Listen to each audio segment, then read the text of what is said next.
Hey YouTube, Sokyo here, and if you're like me and you think about the existential threat that nuclear bombs pose to the human species with their ability to completely wipe out the human species and their ability to be launched at a moment's notice to wipe out us, then you soon start to realize that there are two types of nuclear bombs, and there is a dramatic difference between them. These are the hydrogen and the atomic bombs. The atomic bomb is the most basic type of nuclear weapon, and it's also the first, and it's also the least used.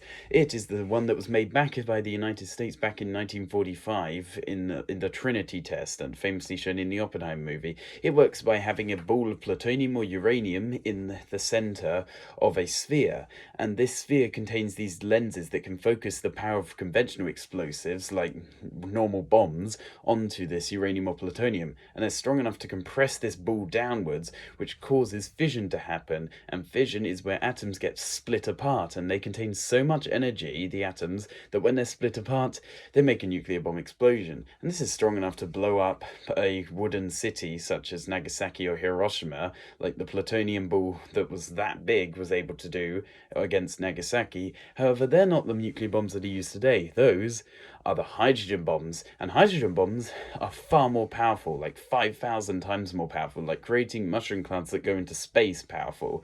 And these work on the same basic idea of an atomic bomb, where a ball of radioactive material explodes. However, then there's a sphere containing hydrogen gas below it, and since hydrogen is the most basic element, it can't get split apart to make more elements, so it actually gets combined in a process called nuclear fusion, and this creates even more energy. It's how the sun basically keeps us warm, and as you can imagine, it makes it far, far more powerful. And the thing is, there are enough of these nuclear weapons to basically completely wipe out all of the human species, at least if you live in the northern hemisphere, because that's the only part of the earth where they can be found.